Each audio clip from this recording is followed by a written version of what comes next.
Serenbe is a place where the innate connections humans have with nature and all living things is celebrated through work and play. And we're here to tell the stories of those who have been inspired by this biophilic way of life in our community and across the country. This is Serenbe Stories.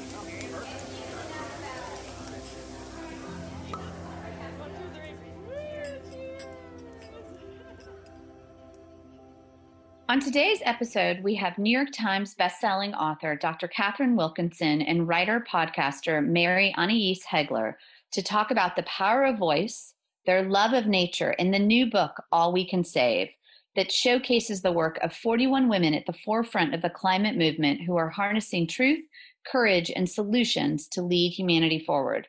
As Mary Annaïse so eloquently says, climate isn't a story, it's a saga. And we are the heroes in the tale of saving the planet. Katharine calls on us all to be climate curious, open your hearts, and use your superpowers.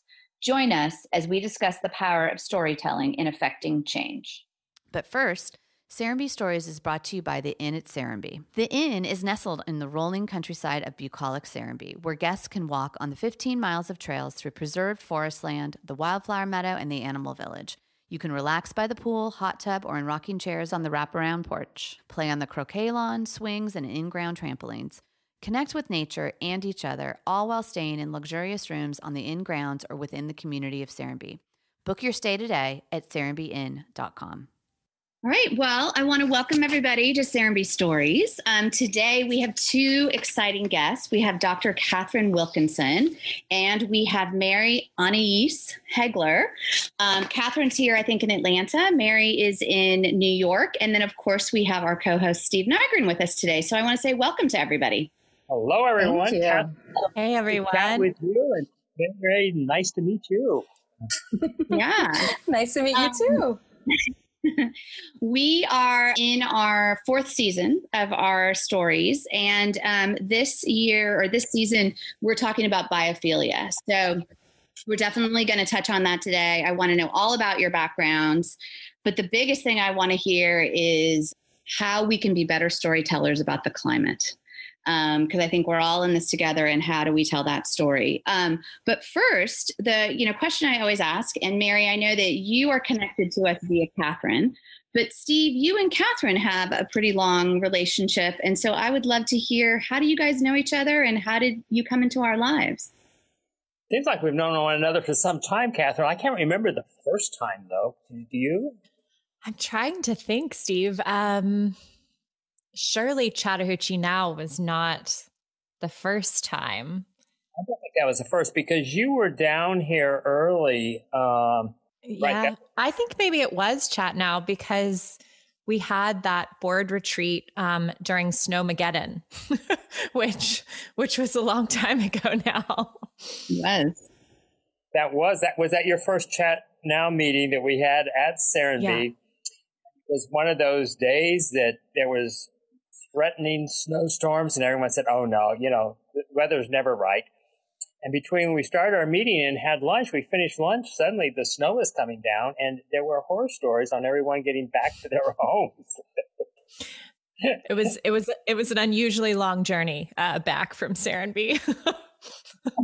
Did you make it okay? I mean, clearly you're with us still, but my husband, I know, had to leave the car at Hutchison Ferry and walked in because he couldn't get up the hill in the snow. Yeah. Happily, I was not sleeping on the side of the interstate like some folks. So, yeah.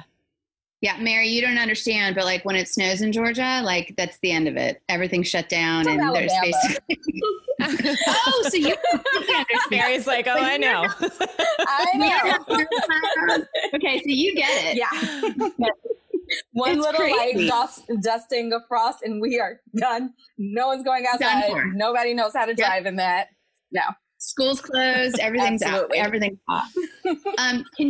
Can you guys, Steve and Katharine, tell us what Chat Now is? Because you made reference to it, but and it's actually, is it Chat Now or Chattahoochee Now? What do we call it these days? Yeah, it's Chat Now, but it's to really look at. We started looking at the 53 miles that comes from Peachtree Creek in the center of Atlanta south to Chattahoochee Bend State Park. And so Katharine's really got to know Katharine through that whole effort. It just became so fond of her knowledge, her energy, and everything you've done, Katharine. It's been great. And that's been probably about 7 years that we've been meeting. And that project has been now absorbed by Trust for Public Land and the Atlanta Regional Commission, and it's now known as the Riverlands Project. Mm-hmm. And so Chat Now still is a unit that's working as to where we can support that as this moves forward. It's going to really define 100 miles of having a recreation corridor through a major city. It'll be really incredible. Mm-hmm. And then touch on for me, Katharine and Mary, because you guys have a book, an anthology coming out, and Mary is one of the writers in it. But how do you guys know each other? How did you discover your connections? Mary's laughing, so this is going to be hopefully a good story. In a word, how do Katharine and I know each other? Twitter. Yeah, believe it or not. Yeah. It's kind of like, Twitter gets this rap of being this, toxic place. And it can be that. It definitely can.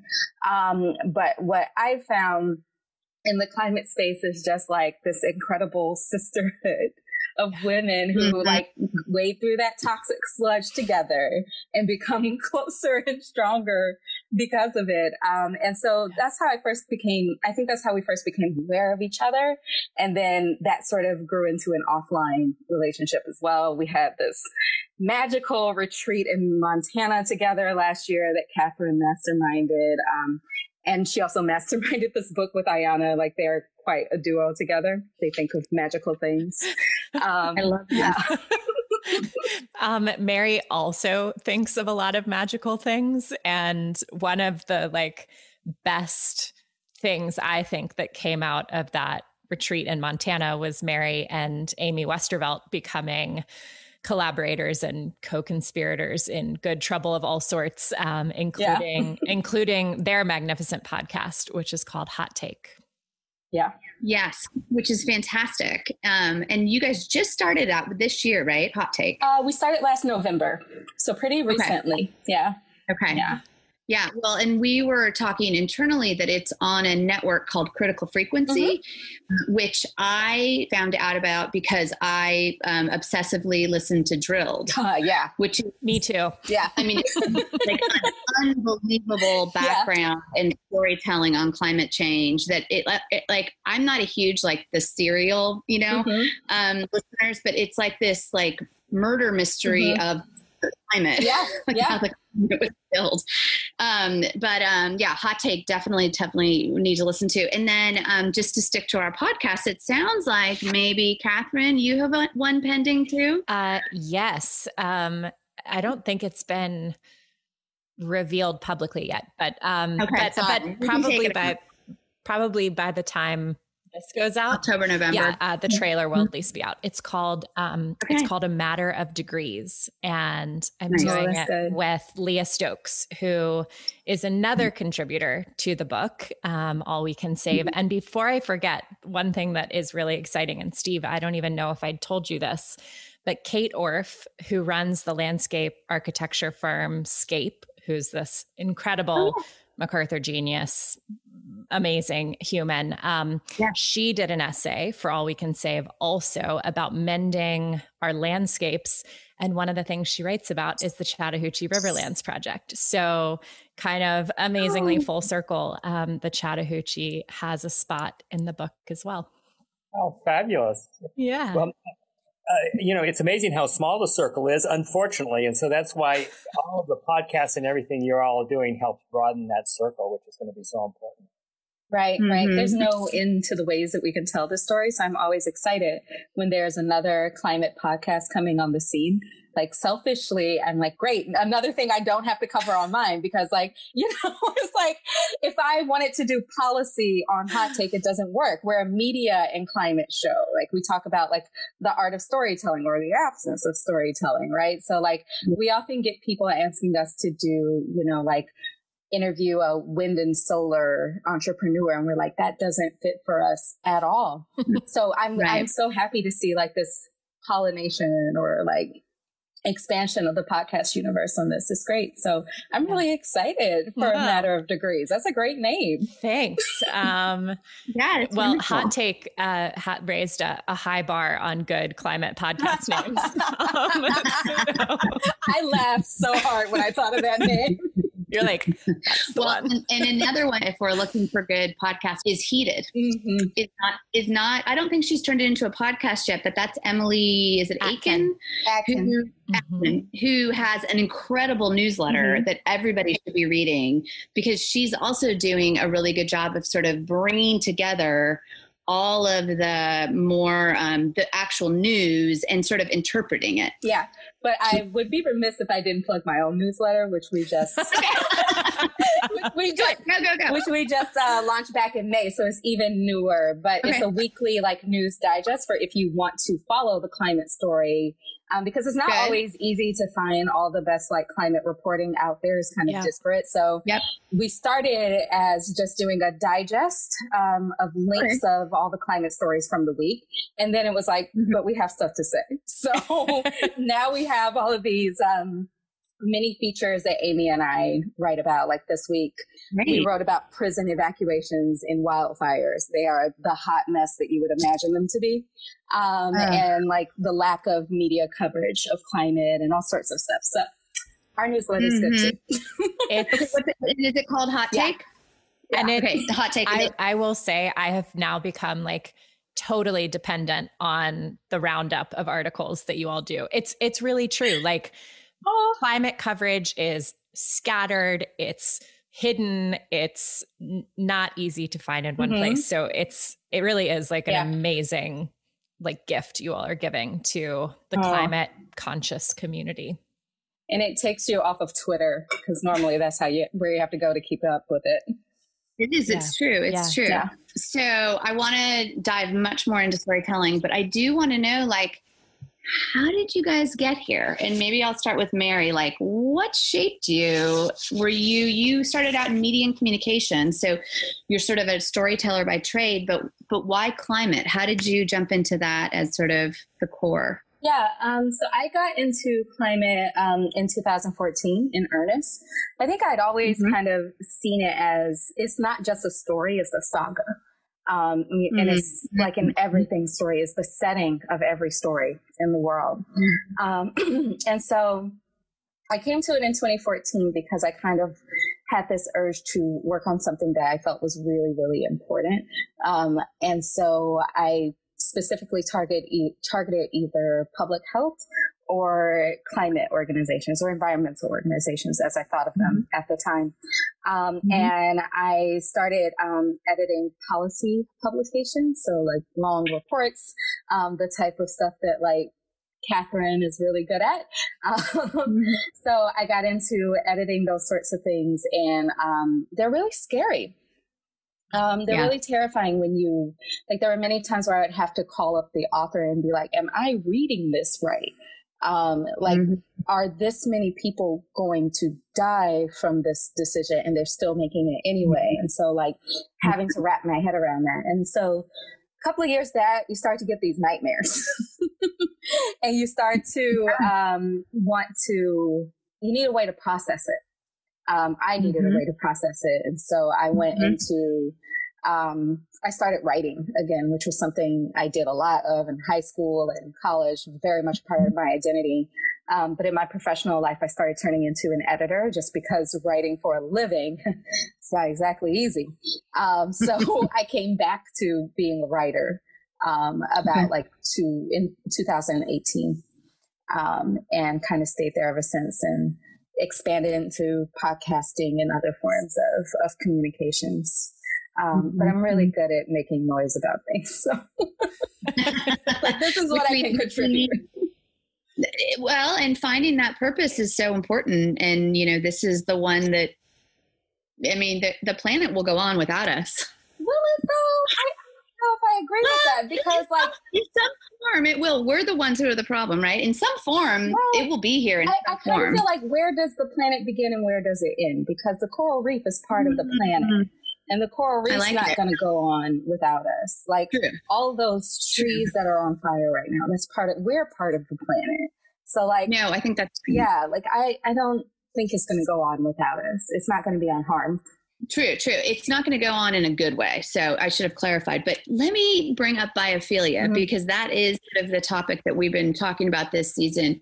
And so that actually is exactly what you're saying, that we are all connected. And so is that something that you had heard of before, or sort of it has incorporated into any of your work, biophilia as a concept, that we're all connected, all living things, and that we have a love of life in all things?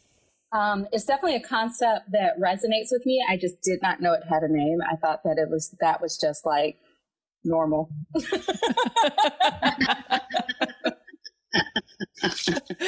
Used to be. We didn't have to used to name it. Right. So yeah, total biophiliac. Total. Yeah. Mary has a lot of bio related feels, is one of the things I've observed. Well, and Steve, we had this exhibition opened this weekend that is a international biophilia poster exhibition at Serenbe. And one of our residents has a really phenomenal brand agency called Brand Culture. And he had this idea where he wanted to curate posters that were focused on biophilia as a concept in the woods. And so they are displayed in the woods at Serenbe. When this is live, they will be gone, but we're talking about doing it annually. There's 100 of them that are displayed in the woods between the trees, out of 3,500 submissions from like 160 countries. But Steve came to do a talk for the kids in the morning. And what did you bring, Steve? For the kids? I brought a sock that I put on my hand where I had drawn a little face, and I call him Biophil. So it breaks it down so that the kids could kind of look at that big long word. And in fact, I had a whole sketch. I wanted to do a cartoon of introducing, because when we formed the Biophilic Institute 7-8 years ago, everyone was saying, "Ick, what is that?" And I said, "No, the ick goes at the end. It's biophil." And kind of remember it. But it's amazing how common, because it's one of the only words that I found that truly describes what we all are struggling and have to use so many phrases to talk about. Yeah. And once people start understanding it, it's, oh, yes, well, yes, that's the way the world used to be 100 years ago when we innately knew it. Yeah, that's kind of similar to the word feminist. Like when people find out what it is, they're like, oh, yeah, of course, I believe we should have equal rights. Right. We're having to label so many things. I remember looking for a gardener, and I said, you had to be organic. And the woman said, well, I'm sorry, I don't do that. And we talked some more. And once I explained to her what it was, she, oh, yeah, that's the way my grandmother taught me. That's the only way I do it. She just did not have the word organic. Well, and Katharine, tell us, what was your sort of moment? Because I know that you've sort of had a bit of a journey, but have been a writer all this time. I studied religion originally and wrote a fabulous book that I have not read, but having read all the reviews, I'm very fascinated with, called Between God and Green, which people say is very subversive.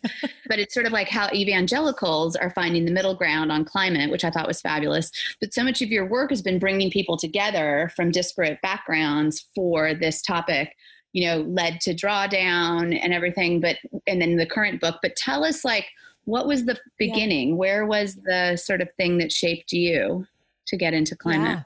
Yeah. And I will say that's Between God and Green is an academic book. I should just reveal that to listeners. My, at the time, 98-year-old great aunt read it and she loved it, Irma. But it's not exactly a page turner. So I should caveat that. Fair warning. So when I was 16, my spring of my sophomore year in high school, I spent the semester at this really amazing place in Western North Carolina called the Outdoor Academy. And I lived in the woods with 25 kids. I lived in a one-room cabin with 10 girls. We chopped wood to heat our cabin and, mowed the field with mules for hay and worked in the garden. And, all of that kind of stuff was happening. But all of our coursework also had a really kind of heavy focus on environmental studies, natural history. Our English course, we were reading Mary Oliver and Annie Dillard and Terry Tempest Williams and others. And that was a really just formative time for me. It's hard to pinpoint kind of exactly one thing, except I think it was just sort of holding this focus on a livable planet in community that that was really deeply awakening for me. And I have a really vivid memory of hiking up through this valley in Pisgah Forest, coming out onto this ridgeline out of this like incredibly lush space and into just a totally denuded mountainside. So it was the first time I'd ever seen a clear cut. And at least, I guess, to my knowledge, I'd probably seen them on the side of the highway or something. And it just like shattered me. I felt so heartbroken about sort of, the way that dominant society is interacting with the planet in these really harmful and profit-oriented and extractive ways. And so that was like one of the moments from that time that's really stayed with me. And now that I am aware of how much more we know about the way trees communicate, I look back on that experience and think about like, what must it feel like to be a tree at the edge of a clear cut as, your friends, right? Your kin that you're connected with through mycelial networks underground are just being, murdered basically. Anyway, and I carried that with me back to Atlanta and into activism that ranged from running a very failed green building campaign in high school with a friend who actually now is a really amazing green building professional, Lindsay Baker, who Mary, who joined us in Montana, and into college. But I think that time at the Outdoor Academy really started my interest in like, what are the stories that we're telling about this place and ourselves and our responsibility to this planet and one another, or lack thereof. And so that interest in kind of storytelling and discourse and narrative, and really like kind of the big human questions that ecological crises ask us to grapple with, has really been a sustaining interest across lots of different iterations of work and different sectors and different hats, that can look a little schizophrenic, but I think that's probably like one of the connective threads. Yeah. No, I think that that's beautiful. And I think that everything leads. You don't know where it's going to take you, but everything we do in our lives leads us to the next thing. And we're not quite sure what that's going to be. And I think, again, the narrative and the storytelling is so important because that's something that we're always trying to do, right? And obviously, we're doing it in a very specific way, but we, in the end, want to connect people to nature. That's a huge thing that like Serenbe's goal is. And like, I wouldn't have ever, that wasn't really where I wasn't getting into that climate activism or sustainability or green. I was more of a brand marketer, but having moved to Serenbe and working with Steve, that sort of really focused my purpose. And so like, what are the small things that you can do to bring people in, right? And it's very difficult to get people to want to talk about climate. And it's so integral. So we're always trying to find ways almost subversively to sneak it in. Yeah. I think people, go to like connect with nature and find out that they're reconnecting with themselves. Yes. I love Katharine's story about the day school. I feel like it just explains so much about Katharine. But also just hearing about the clear cut forest, like I relate to that story so hard, because I remember the first time I saw a clear cut forest along the side of the highway. I feel like they're getting closer to the highway, like recently, and it broke. Like it was the only way to describe it is like my heart shrieked. Yeah. It was viscerally painful to see that. Mm-hmm. Mm-hmm. One of the things that I think both of you, and I see it more in your work, Katharine, but I think with Hot Take, clearly that's there too, is really how do you bring people into a movement? And I think with, Drawdown, it was Project Drawdown. And I think with the new book, it's really thinking about, All We Can Save Project. Like, there is work to be done, but tell me, both of you, like, what are you learning on that journey? What are the best practices? How, like, what did you learn from Drawdown that maybe did and didn't work that you're bringing to All We Can Save differently? Yeah.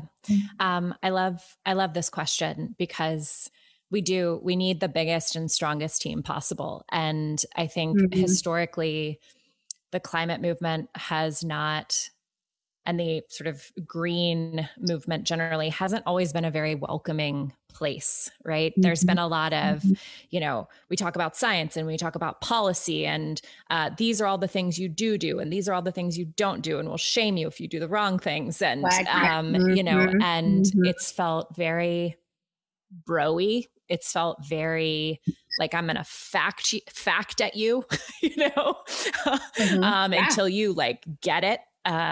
And that, like, nobody wants to go to that party. And I think, I think one of the things that Drawdown got right was like, there's not enough climate discourse, but the climate discourse that does exist inundates us with the problem. There was some really interesting research that was done by IKEA and GlobeScan a couple of years ago that when they asked people across 14 countries, what do you think of when you think of climate change or global warming?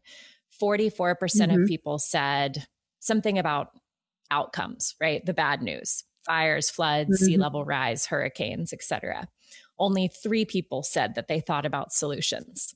And if we're not thinking about solutions, fat chance that we're going to move them forward at the scale and the speed that's required. And I think embedded in the story of solutions is actually a different story about humanity, that rather than just like, we're terrible, horrible, no good, very bad, greedy, lazy, incompetent beings, which like there's truth to that, that like we're also capable of linking arms and being collaborative and committed and compassionate. And, sometimes we're brilliant and gutsy. And I think that's the story that we have to believe in, right?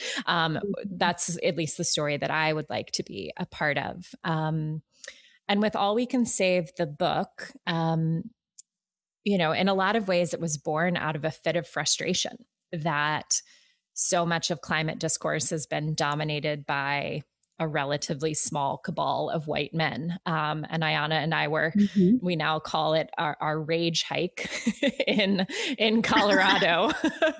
And we were just like, there are so many brilliant women doing incredible work in this space, and they're not getting the mic enough. They're not getting enough resources, et cetera, et cetera. Too much really good work is a side hustle. Like, how do we change this? And so we thought, well, publishing is a critical pathway to quote unquote thought leadership in the world, right? For better or for worse. So we thought, well, what if we did kind of a mass amplification project in the form of an anthology? And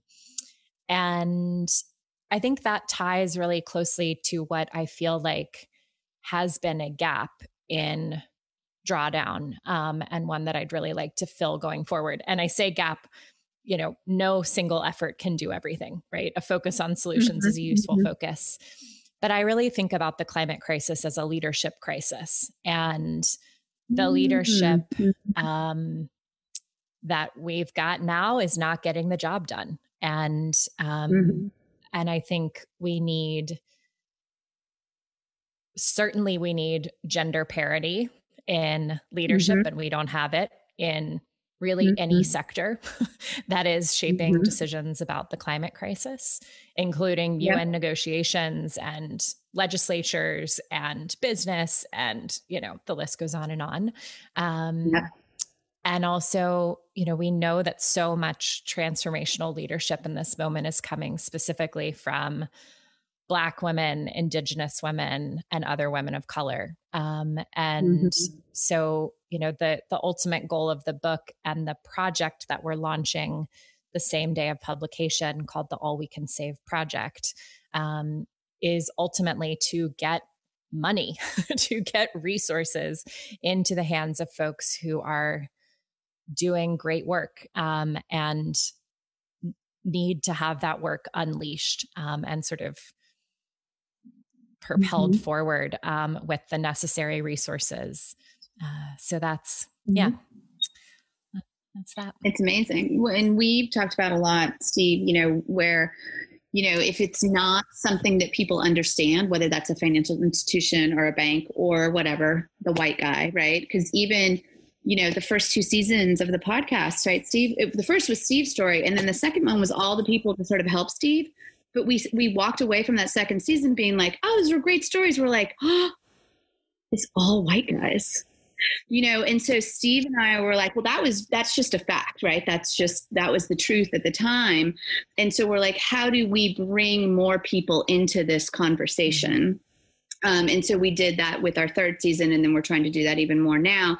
And not to say that white men aren't important. I mean, I work for a fabulous one right here, but like, how do we really broaden the conversation? And I was very taken by Drawdown, one of the biggest, because again, you've got all these solutions, which is fantastic, but it was also overwhelming, right? They all seemed so big. I didn't know how I could intersect and support any of them.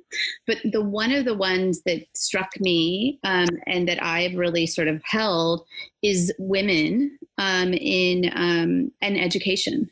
And not realizing that just that one thing of educating girls could be such an incredible opportunity that would have a ripple effect that, the book talks about. And, you can read many, many stories. And in fact, I think you did a TED Talk for TED Women of how much that can affect not only their outcomes in life, right, but the climate outcomes in life. And so how do we tell people stories?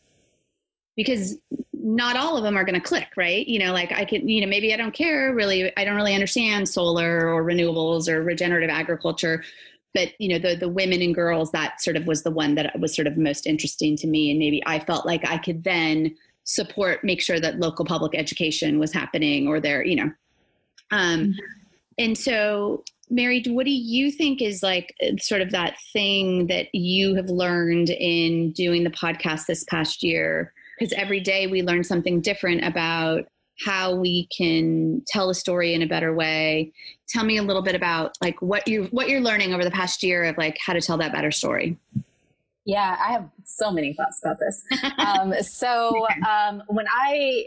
Let's go back before the podcast to when I decided to write publicly.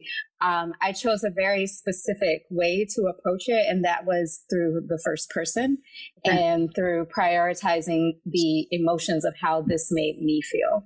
Mm-hmm. And the reason I did that is because climate change is emotional. There's no way to look at it without, feeling some sense of sadness, of dread, of just heartbreak.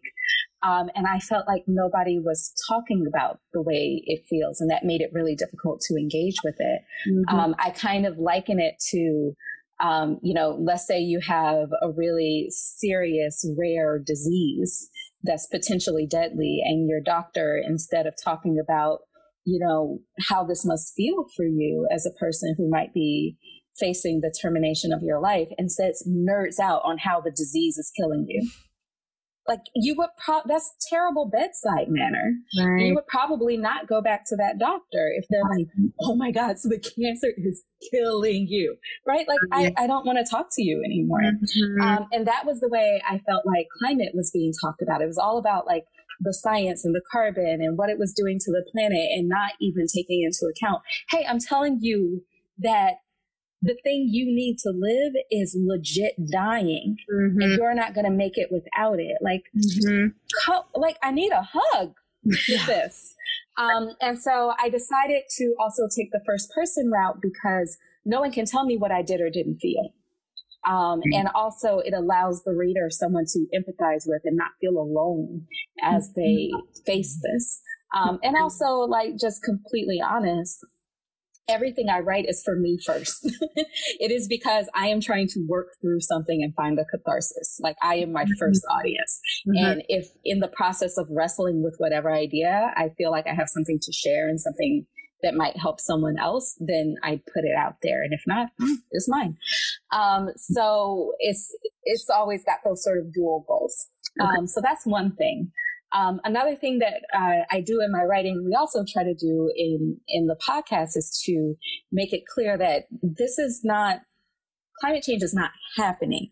Someone is doing it. There's a villain in this story. Mm-hmm. There are several. And we know who they are. And it's not you because you didn't turn your lights off. So all that shaming and blaming that Katharine was just talking about, that really keeps people out of the conversation. It keeps people out of the movement, and we need to do away with it, because not only is it a lie, it's a counterproductive lie. Yes. So that's one thing. Like, name the villain. Like, the story's incomplete without the villain. Mm-hmm. And make it real for people. Like, make it not. We need to stop talking about it as though it's something far away. We need to stop talking about it under the frame of like our children and grandchildren. And another thing that we do with the podcast, again, like I was saying about finding your niche, Amy and I are both like communicators and writers. And, you know, we were often texting about like our frustration with the way the media was covering the climate crisis anyway. And so it was like, well, this is clearly what our podcast should be on. So finding that niche and talking about like, we often say that, well, we have the solutions, we just don't have the political will. And we believe that the main way that you build political will, or one of the main ways at least, is in the media and in the storytelling and in the way you talk about it. So we decided to go with that focus. We also decided to go with the focus of like, well, not the focus, but like the tone of being more irreverent, more silly, having more humor in the way that we talk about it, and being like loose and being our real selves. One, because look, we're doing this on top of other jobs. If I'm going to have to come in here and be somber and serious, I don't want to do it. Like, I want to have fun. Yeah. And also because it like makes it less intimidating for the listener, who is probably like carrying, if they're a climate person already, they're probably like carrying a lot of, you know, grief or whatever. And if they're climate curious, they probably feel intimidated by it. And if you come on and I'm telling you a dad joke, that kind of takes some of the weight off of you.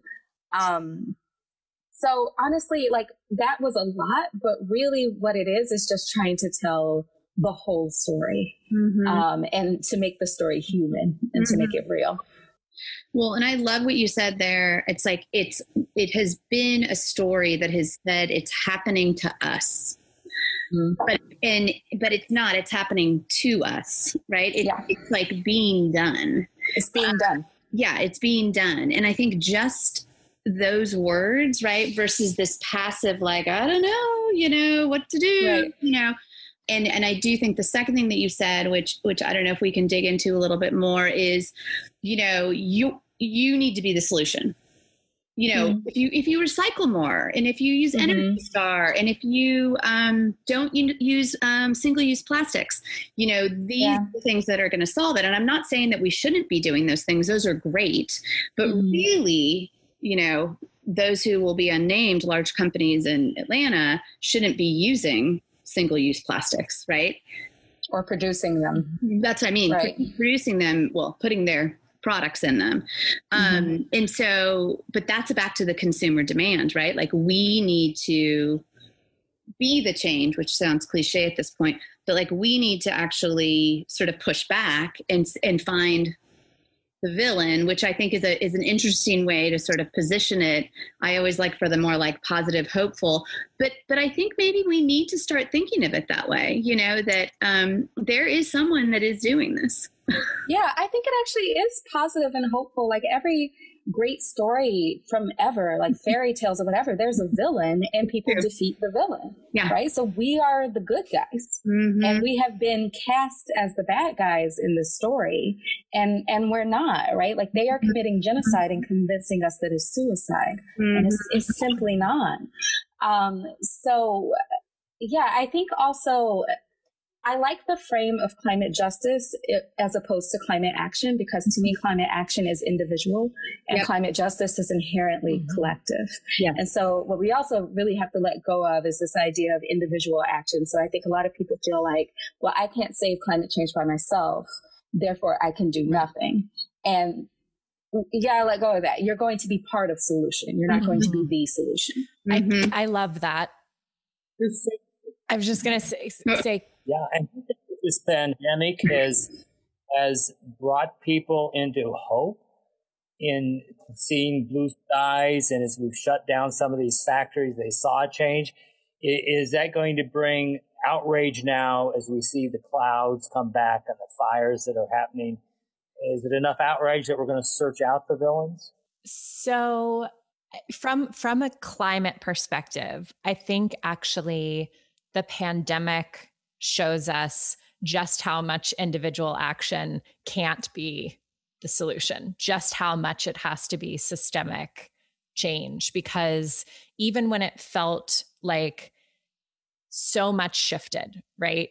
No cars on the road, no airplanes in the sky, our global emissions only dropped by 7 or 8%, which is nothing when we're talking about trying to get to zero, right? And then draw down on top of that.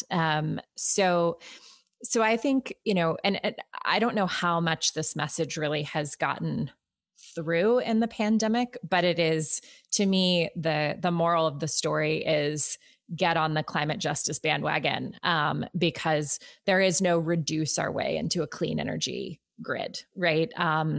There is no reduce our way into a circular economy. And I think Mary and Amy's theory of change around how you get political will is so spot on, because time after time after time, we see that culture almost always leads politics. It almost always leads significant political change. And yet that really hasn't, kind of cultural strategy has not been a focus of the climate movement traditionally. And I think it's part of why the youth movement is having so much impact and efficacy, because they are grasping the tools of culture making and culture shaping and using those with moral clarity and an insistence on what the science tells us we have to do.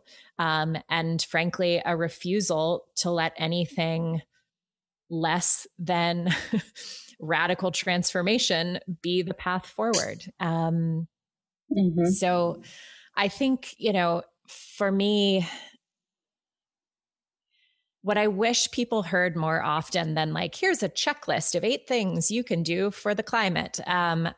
I wish that people heard the message of like, we need your superpowers in this movement. So Mary's superpowers are writing and making noise about something that matters, and having hilarious and enlightening conversations with Amy. You know, Monica, you talk about your branding and marketing and communication skill set, right? Like we desperately need that in the movement. Steve, you're a community builder, and you see your way through to different ways that we could be living with one another. And somehow you make them happen, which is like mind-bogglingly awesome. And so that's like, I wish that we talked about that more. Like we need everyone in the movement, and we need you doing your most awesome things that you can do. Yeah, absolutely. So it's like, do what you're good at and do your best. Yeah. Steve has been writing and noodling really this sort of thought, and I'm just sort of teeing you up here, Steve, to sort of talk about it, but that, how do you take care of your own backyard and not let that be a selfish thing, but thinking of it more as a place to start, because I think we can all get so overwhelmed with saving the coral reefs, which I definitely want to see happen, but I don't know how I can do that. So what is so I don't know, Steve, if you want to touch on it a little bit. No, I think we all have to come from that selfish place. That's where people are motivated. And, not everyone sees saving the planet as the selfish reality that this is essential for our life. But for me, I'd been frustrated with trying to make change. Being on all the right boards and what have you. And, that's what I experienced 20 some years ago when I just stepped off the treadmill. And I came back here and in a very selfish way, just decided I wanted to save my own farm from urban sprawl. And of course, it was Ray Anderson who kept pushing me through just a little bit more. And finally, if not you, who, if not now, when? And I look at I have done far more with just saving my backyard from a selfish perspective than I did all the national and local boards for years trying to make change. And so I think that if we all selfishly take care of our own backyard, and I define that whatever our area of influence is, maybe it is actually tending your backyard, maybe it is getting on the school board, maybe as you were going through, Catherine, the various skills that everyone has. Use them. And if we all did that, all this connects and we could really change it. But too many people are busy pointing the finger and expecting everybody else. So that's the one thing I think we have to balance. We have to search out the villains. And if that's part of our passion, we can do it. But then also look what we can do in our own backyard to do our own bright light. Mm-hmm. Well, and another thing that I'd be curious what everybody thinks is just words, right? Back to sort of phrasing of them, right? And how you sort of can pivot on stuff. But I think even the Green New Deal, which is this amazing concept and idea, hasn't really truly taken off I think all of us would like to see. And that doesn't mean that there's not a lot of great work that's happening there, but is some of it the words green, sustainable, are these words co-opted by the quote unquote other side, which I don't like. I think we're all in this together. And so are there better words that we can use? I like the climate justice, but are there better words? That's why I like biophilia so much, because nobody owns it. It's not one side or the other. It's nature. And how can you argue with that, right? So I don't know if that's something that we need to try and figure out as storytellers. What are the words we use that don't seem divisive? Yeah, I think we're going to have to get comfortable with fighting and with division. No, really. I think that the other side is a death cult. And it doesn't matter what you call it. Once upon a time, environmental was not divisive, but when you're up against someone who really they don't care, they're going to take whatever you say, whatever you're for, and be against it. And so I actually would like to hear us say to invest more time in galvanizing Black and brown people than in convincing people who are convinced that they will never be convinced, and convincing people who have joined a cult. So I often get this question of what do you say to climate deniers? And the answer is I say nothing to them, because they are generally racist and sexist and they would never talk to me. However, no one ever asks, what do you say to Black people who don't see themselves in environmentalism? Very rarely do I get that question. And I am a Black person who used to not see myself in environmentalism. So it's odd to me. And that's a lot of people. Those are a lot of the people who are going to be most affected by this. Those are the people who have changed this country again and again and again, who know how to build movements, who know how to sustain themselves. So why are they less valuable than these people who are going to play verbal linguistics? Now, yes, they are going to take the words that you use and twist them and turn them into something else. And what we need to not do is, well, now they've co-opted Green New Deal. We can't use that anymore. No, take it back. That's your ball. Go get it. That's awesome. Yeah, I love that. I like that it's your ball.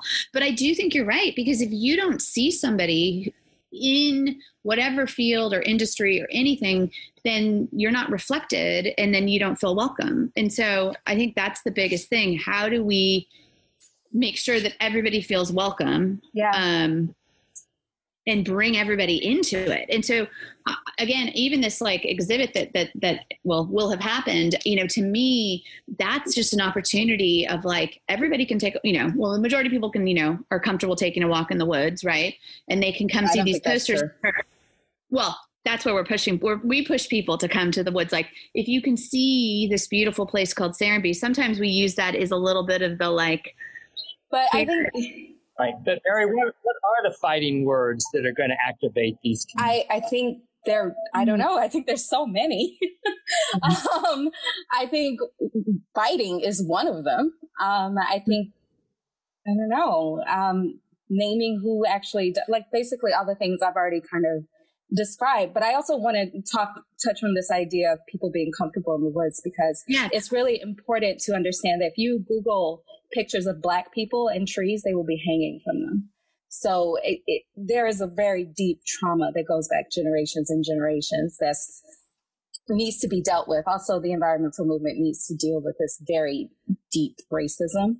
The conservation movement started as taking land away from Native American people. And so if you want those groups of people to feel comfortable, you're going to have to talk about that. Like, just hearing the environmental movement admit that and try to reconcile with it feels more welcoming. And that is a lot of what we try to do on our podcast and what I've tried to do in my writing. And that's, those are the people that I feel like the environmental movement is, kind of got a new guard. And the youth climate movement is very much all about making those connections and connecting it to things that people are already caring about, because it's related to everything. And that is the side that's seeing the most momentum. Well, and I think that's a great point, that like the history, providing context of like, this is why people aren't comfortable. And so let's talk about that. And how do we rectify that? We've had a lot of conversations around farming. In the South is something that, how do you bring more Black people into farming? But you have to deal with the history before you can even get there. So I think that's a really interesting, that's a good niche podcast, is talk about the history of racism, environmentalism. How do you think that the work that you guys are doing in this book is going to sort of bring people together? We can't really go out and do book signings right now. Are you guys working on a lot of virtual opportunities? Because it's like, we're super excited to get the word out about the book, but like, what can we do to help you? And where are you guys trying to push it out? And what are your goals there? Yeah, I first just wanted to say thank you, Mary, for making those points, because I think they are really important. Sure. The environmental movement, the kind of status quo climate movement has a lot of work to do to become an anti-racist movement and space. And I think it is really important to talk about the things that have been operating within the movement for decades, if we look at the conservation movement, centuries. That's so important. And so I think we have to get comfortable being uncomfortable, right, with what has come before, and the kinds of legacies that we want to deliberately interrupt and reshape going forward. And I hope that all we can save makes some contribution to that. We focused on women who are doing work in the US as the country that has historically caused so very much of the problem, and historically refused to be very much of the solution. We have so much work to do here, and the fates of so many people globally, not to mention non-human beings on this planet, hang in the balance, right? Depending on what we do or don't do. it was really important to us to have voices from all different generations of the climate movement, from 14 to angry grandmothers. It was really important to us to have women from all different racial backgrounds who represent geographies across the US, urban, rural, lots of different sectors and academic backgrounds, people wearing different hats, and also to include poetry and art. Because I think, kind of back to the conversation about there's no way to show up with eyes wide open in this space and not have your heart broken. And so we need to be able to feel our feelings in the climate space and know that we're not alone. And so all of that is kind of in the quilt that is this book. And it's very much not a book about heroes, right? We could have had 18 volumes of All We Can Save, right? It's 448 pages. So it is not a small book, but it is a sliver of the leadership that we're seeing in this moment. So it is not meant to be exhaustive. It's meant to be representative of the community of more feminist climate leadership that is showing up to this moment. We are doing virtual events of all different sorts. Mary and I are going to do an event in partnership with Agnes Scott and Karis Books and More, Atlanta's wonderful feminist bookstore, in October. And we'll be joined by Mary Ann Hitt, who is the remarkable leader of campaigns for the Sierra Club, and also a wonderful poet named Catherine Pierce, who is based in Mississippi. And Mary, I haven't asked you this yet, but I hope you will be willing to read Alice Walker's poem from the collection. Oh my God, yes. I figured you might say yes. I figured you might. Dead. And I guess just on the point of poetry, I'll just say a little something about the title of the book. It was very hard to name the collection because we wanted to find that space between being honest about the really dire straits that we find ourselves in, but also looking forward to what is still possible. And we ended up being inspired by a stanza from an Adrienne Rich poem called Natural Resources. It's the closing stanza of the poem. It says, "My heart is moved by all I cannot save. So much has been destroyed. I have to cast my lot with those who age after age, perversely, with no extraordinary power, reconstitute the world." And I think that's the team, right? Folks who age after age with no extraordinary power step into the arena and do the work of building a better and more just future. And we sort of inverted slightly all I cannot save into the collective and into all that we can. And I think I'll stop there and hand it to Mary. Right. I got so into that, I forgot what the original question was. Just, what are you hoping for the book and sort of going forward? I mean, I think we've talked about a lot of beautiful things about bringing people together, but what are your sort of goals for getting the book out there, and how can for the book or for you? And I mean, we want to amplify everything that you guys are doing, period. Yeah. My dream is that it gets into the hands of, lots of that demographic that Katharine was talking about a bit earlier, that have been a bit too vocal in climate circles, like the for lack of a better term, old white guys who talk over women and don't listen to their ideas and don't think that emotions have a space in the climate conversation. I hope it gets into those hands and they start forming book groups and they start listening to women, and particularly to women of color, and understanding that they have something to contribute to the conversation. That's my top hope. I also hope that it can find its way into the hands of climate curious people who have felt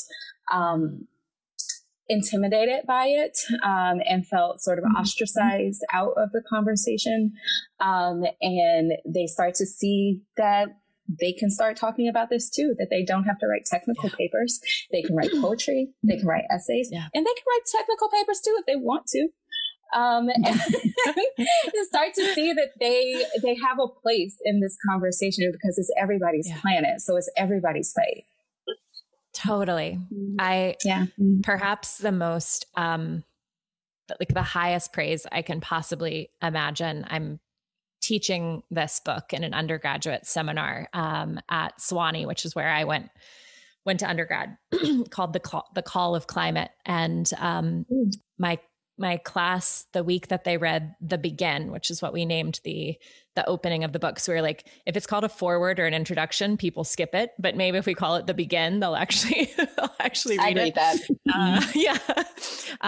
And one of my students said, I was physically shaking while I read The Begin because I felt so empowered. And that's my greatest hope, that for folks who've been in the work for a long time, it's a source of nourishment or illumination. And for those who have been hanging on the sidelines because they haven't felt welcome, that there is a sense that there are all of these different doors into the work. And at the end of the day, this is about building a community. So we're also launching the week of October 5th, what we're calling All We Can Save Circles, kind of the, like the AP class version maybe of a reading group, more than 2 glasses of Chardonnay, and some, but who want to kind of gather up a small group and over the course of 10 weeks this fall, read the book together.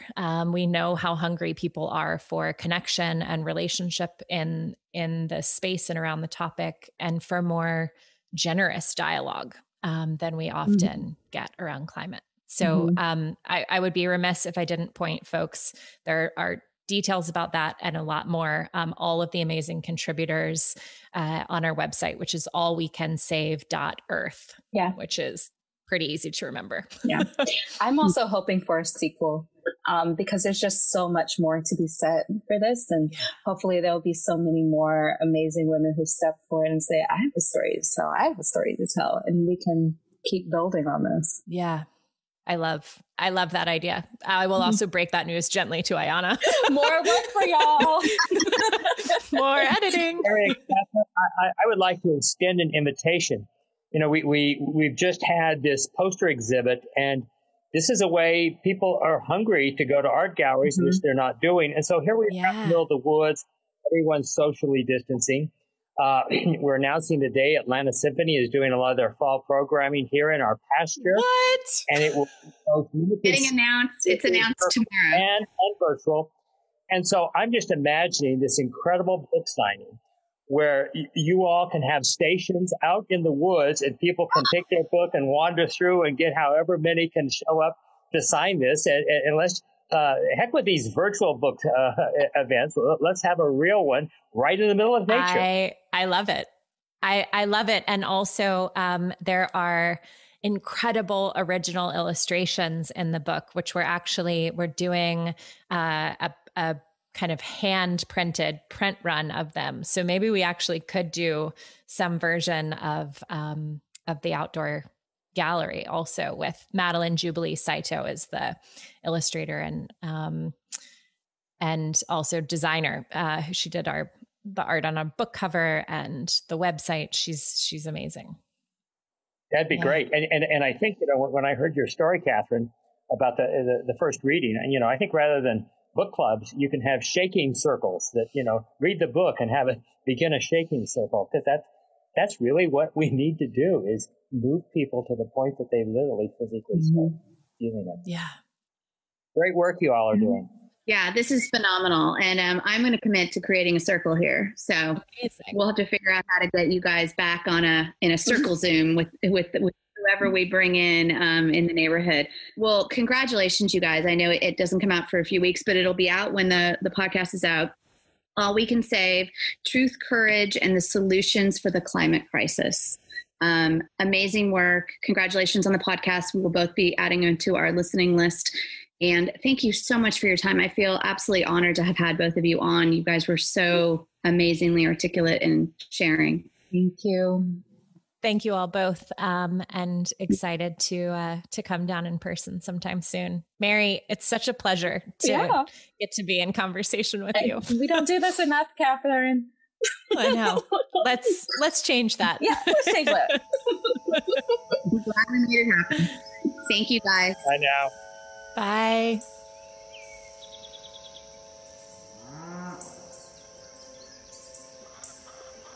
Thank you for listening to Serenbe Stories. New episodes are available on Mondays.